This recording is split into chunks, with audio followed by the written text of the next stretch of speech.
2004년 10월 8일 금요일, 초등학교 2학년 큰아이는 운동회 날 준비물을 집에서 만들어 와야 한다고 했다. 그래서 2학년 전체 학교에서 일률적으로 하얀 천을 구매하여 각 개인에게 나누어 주었다. 만든 준비물은 아이들이 운동회 날 춤출 때 사용한다고 했다. 그런데 중요한 것은 운동회 날 회사에 일이 있어 스케줄을 바꿀 수가 없었다. 나는 참석할 수가 없어서 아이들 고모에게 전화로 상황을 말씀드렸다. 흔쾌히 운동회 날 올 수 있다고 하시며 걱정하지 말라고 하신다. 옆에서 남편은 나의 전화를 듣고 조심스럽게 회사를 그만두는 것이 어떻겠냐고 물어봤다. 막내가 새돌이 채 안 지나 어리고 아이들 4명을 돌보면서 직장 다니는 내가 힘들어 보인다고 한다. 사실 나는 쉬는 날이 제일 바빴다. 휴무날에는 일주일 장을 보아야 하며 집안 청소와 아이들의 학교 준비물을 준비해야 했다. 남편도 많이 도와주지만 내가 집안에서 해야 할 일도 많았다. 한편으로 생각하면 남편 혼자 벌어오는 돈으로 우리 가족 6명이 아껴 쓰고 절약하면 살 수는 있을 것 같았다. 하지만 저축할 수 있는 돈이 없어 아이가 아프면 병원비는 어떻게 충당을 해야 하는지, 또 여기서 생기는 경제난과 생활고에 시달릴 것이라고 남편에게 설명하니 더 이상 권하지는 않았다. 나는 퇴근하여 집에 도착하니 저녁 10시가 넘었다. 내일이 운동의 날이라고 아이들은 일찍 잠들었고 식탁 위에는 큰아이 준비물과 그림 도안 한 장이 얹어져 있었다. 운동회 날 새벽 일찍 일어나 김밥과 간식을 준비하고 큰아이의 준비물인 흰치마를 만들어 가방에 넣어 놓았다. 나는 회사에서 급한 일만 처리하고 아이들 초등학교에 오후 2시쯤 도착했다.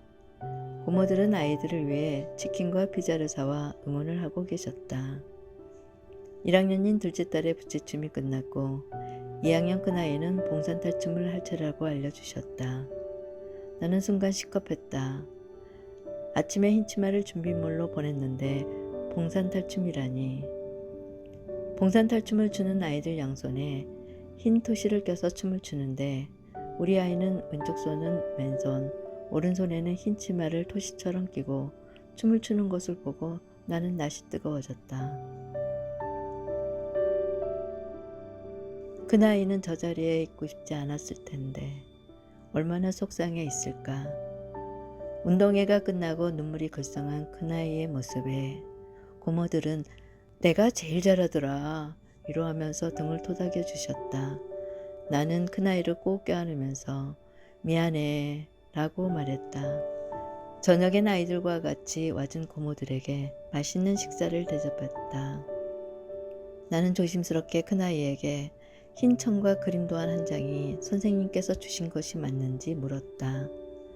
큰아이는 가정통신문 2장과 준비물을 식탁에 올려놓았다고 했다. 나머지 한 장에는 봉산탈춤에 사용할 토시의 그림 도안 설명이었던 것이다. 늦게 퇴근하여 큰딸아이와 소통이 안 되어 중간에서 잘못됐다는 생각이 들었다. 큰아이는 오늘만 그런 것이 아니라고 한다. 언젠가 음악 시간에 트라이앵글을 치는 수업에 다른 친구는 소리가 잘 나는데 나만 끈이 떨어져 있어 트라이앵글을 손으로 잡고 하느라 소리가 울리지 않았다고 했다. 그랬더니 옆에서 둘째 딸은 나도 캐스터너츠를 양손으로 잡고 쳤다고 한다.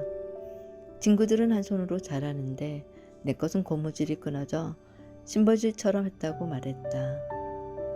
나는 이 말을 듣고 막내 아이가 사다 놓은 준비물을 고장을 냈구나 하는 생각이 스쳤다.